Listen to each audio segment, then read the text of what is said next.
Saudara-saudari para adorator yang terkasih, pada kesempatan ini, marilah kita mendengarkan sabda Tuhan yang diambil dari Injil Markus, bab 14, ayat 32 sampai dengan 36. Sejenak di hadapan sakramen Maha Kudus, mari kita membuka hati untuk mendengarkan sabdanya. Lalu sampailah Yesus dan murid-muridnya ke suatu tempat yang bernama Getsemani. Kata Yesus kepada murid-muridnya, "Duduklah di sini sementara aku berdoa." Dan ia membawa Petrus, Yakobus, dan Yohanes sertanya. Ia sangat takut dan gentar.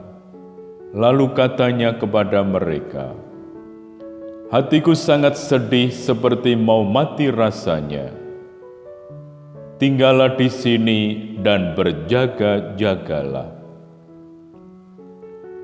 Ia maju sedikit, merebahkan diri ke tanah, dan berdoa supaya sekiranya mungkin saat itu lalu daripadanya. Katanya, "Ya Aba, ya Bapa, tidak ada yang mustahil bagimu.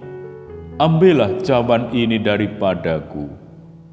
Tetapi janganlah apa yang aku kehendaki, melainkan apa yang Engkau kehendaki." Para saudara, kita bisa merasakan duka cita dan penderitaan yang amat dalam yang dirasakan oleh Yesus. Beberapa saat sebelum peristiwa itu terjadi, ketika Yesus mengajukan pertanyaan kepada Yohanes dan Yakobus, "Dapatkah kamu minum piala yang akan aku minum?" Dan ketika mereka begitu saja menjawab dengan mantap, "Kami dapat." Ia menyampaikan nubuat yang menakutkan, tetapi menjanjikan harapan. "Baik, kamu akan minum pialaku." Piala Yesus akan menjadi piala mereka. Apa yang akan dialami oleh Yesus akan mereka alami juga. Yesus tidak menghendaki sahabat-sahabatnya menderita, namun ia tahu bahwa bagi mereka, seperti halnya bagi dirinya sendiri, penderitaan adalah jalan satu-satunya dan yang penting menuju kemuliaan. Kelak, Yesus akan berkata kepada dua dari antara murid-muridnya, "Bukankah Mesias harus menderita semuanya itu untuk masuk ke dalam kemuliaannya?" Piala kesengsaraan dan piala kegembiraan tidak bisa dipisahkan. Yesus mengetahui ini meskipun di tengah-tengah kecemasannya ketika berada di Taman Getsemani, ketika jiwanya sangat sedih seperti mau mati rasanya. Ia membutuhkan malaikat dari surga untuk mengingatkan dirinya akan hal ini. Piala kita seringkali begitu penuh dengan penderitaan, sehingga seolah-olah kegembiraan sama sekali tidak terjangkau. Ketika kita diperas seperti buah anggur, kita tidak dapat memikirkan minuman anggur yang akan dihasilkannya. Kesedihan menguasai diri kita, membuat diri kita sendiri terjerembab ke tanah, tertunduk, dan keluarlah titik-titik keringat darah. Pada waktu itu, kita perlu diingatkan bahwa piala kesengsaraan kita adalah juga piala kegembiraan kita, dan bahwa pada suatu hari kita akan merasakan kegembiraan itu secara penuh. Seperti halnya sekarang kita merasakan kesedihan kita. Doa bukanlah hal yang manis dan mudah. Sebagai ungkapan kasih kita yang paling besar, doa tidak menyingkirkan penderitaan dari diri kita sendiri. Sebaliknya, doa membuat kita semakin menderita, karena kasih kita akan Allah adalah kasih akan Allah yang menderita. Dan kalau kita masuk ke dalam kesatuan mesra dengan Allah, kita masuk ke dalam bela rasa Tuhan yang merangkul segala penderitaan manusia.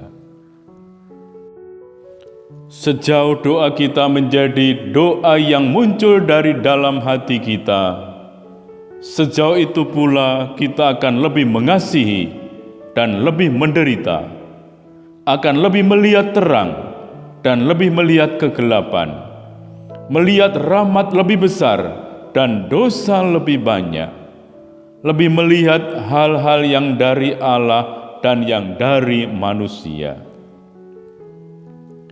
Sejauh kita turun masuk ke dalam hati kita dan dari situ mengarahkan diri kepada Allah, keheningan dapat berbicara dengan keheningan, kedalaman dengan kedalaman, hati dengan hati. Disitulah kasih dan penderitaan ditemukan bersama-sama. Dalam dua kesempatan, Yesus mengundang sahabat-sahabatnya yang paling dekat, Petrus, Yohanes, dan Yakobus, untuk menyertai Dia dalam doanya yang paling dalam. Pertama, Yesus membawa mereka ke puncak Gunung Tabor. Di situ, mereka melihat wajahnya bersinar seperti matahari, dan pakaiannya menjadi putih seperti salju. Kedua, Yesus membawa mereka ke Taman Getsemani. Di situ, mereka melihat wajahnya cemas, dan keringat seperti titik-titik darah menetes ke tanah. Doa hati kita membawa kita baik ke Tabor maupun ke Getsemani. Kalau kita melihat Allah dalam kemuliaan, kita juga akan melihat Allah dalam penderitaan. Dan kalau kita sudah merasakan buruknya penghinaan terhadap Allah, kita juga akan mengalami indahnya Dia dimuliakan. Marilah dalam keheningan di hadapan sakramen Maha Kudus, kita menyembah dan memuji Dia. Kita menemani Yesus pada saat-saat Dia sungguh mengalami kecemasan dan kekalutan hidup, mengalami bayang-bayang penderitaan yang ngeri, supaya kita pun juga suatu saat nanti boleh ambil bagian dalam kemuliaannya. Marilah kita memberikan waktu untuk Dia, menemani Dia dalam saat-saat menjelang sengsara dan penderitaannya, berjaga-jaga bersama dengan Dia, menemani Dia, supaya kita sungguh-sungguh suatu saat nanti Dia ingat, Dia meringankan kita dari dosa-dosa kita dan diperkenankan masuk dalam hidup kemuliaannya.